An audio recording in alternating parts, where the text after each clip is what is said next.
just got back from my DC trip. It was a lot of fun. Got to visit my brother and everything. A lot of ideas were cooking in my mind. I visited the Natural Museum, or History of, what is it? The National Museum of Natural History. But yeah, it was a learning experience. A few ideas I want to go over very quickly. I think a large problem with people not understanding evolution when it comes to both star evolution and human being evolution is deep time. The amount of time required for stuff to change is very, very long. 12,000 years is unimaginable. You can't imagine 12,000 years. But the amount of time required for humans to have evolved to where they are today is on the scale of millions. 1 to 2 million years, probably, if not more. And that deep time concept is lost among many establishment scientists because they just don't have the mind to comprehend how long of a period that is. It's a very slow change a lot of the times with nature.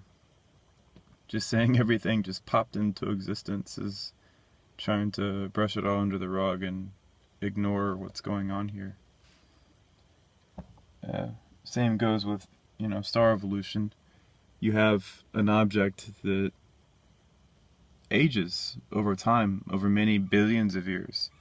So you have objects that, there's a bird outside, that require all this time to change. They just don't, poof, a planet's formed, okay?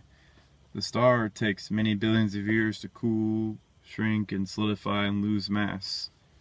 It's a very, very, very, very slow change. It doesn't happen over millions of years, it happens over billions of years.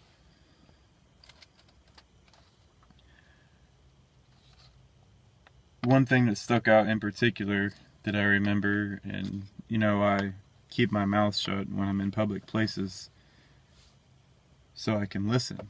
You gotta listen to what people say, you have to pay attention to what's going on. I was in the geology section of the Smithsonian building, and I noticed a lot of children there.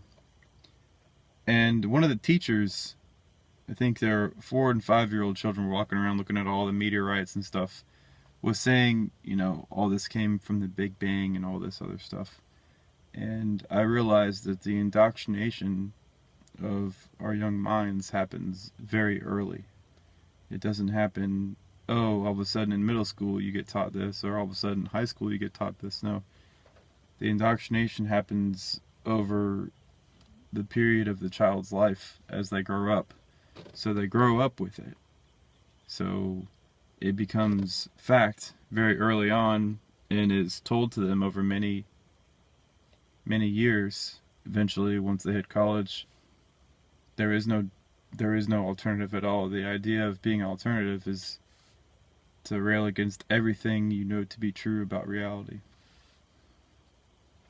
It'd be like being taught that the earth is flat your entire life, and all of a sudden somebody coming up to you and saying, hey, it's actually a giant ball. And of course you'd be quite upset with that idea, because then it means if you travel straight in one direction, you'll eventually end up in that same place. It's not a concept they'd reasonably understand.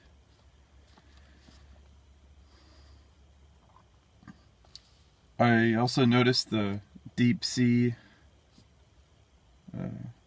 exhibit and early creatures that were on Earth.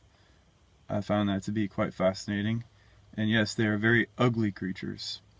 And octopus-like arms, and the trilobites were very, very ugly little things, but they were very cool looking at. And to know that they survived all those years is tantamount to the fact that they were surviving creatures. They had everything they needed to last for a very, very long time. They're very successful creatures, if you want to put it like that. And some of the trilobites were, small. Some were like big. And then there were other types of creatures there. I can't really remember them. But to know that those things were around billions of years ago was incredible. I mean, we're used to cats and dogs and giraffes and other people.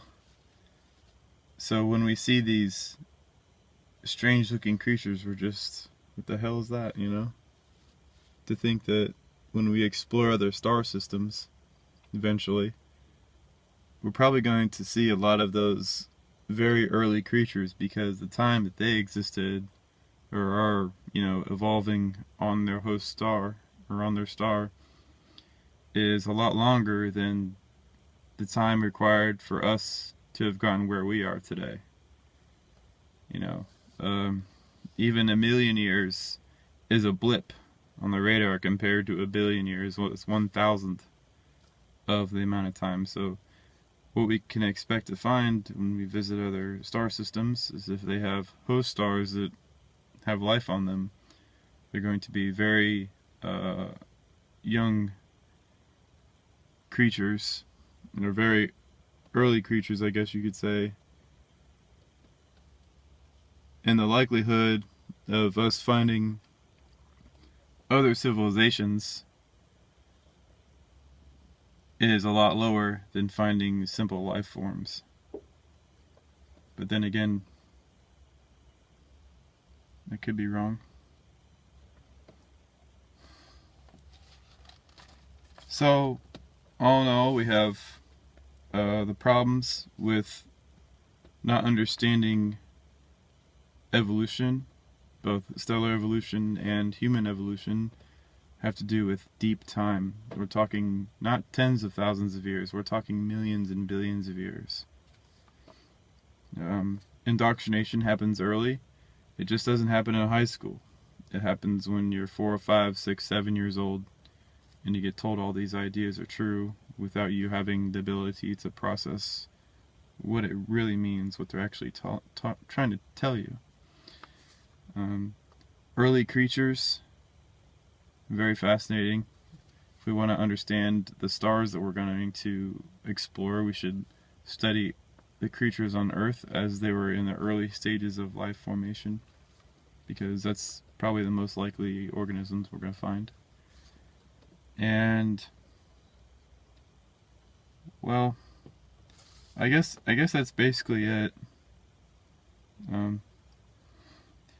It was a very relaxing time for me, just to chill and not worry about a lot of stuff.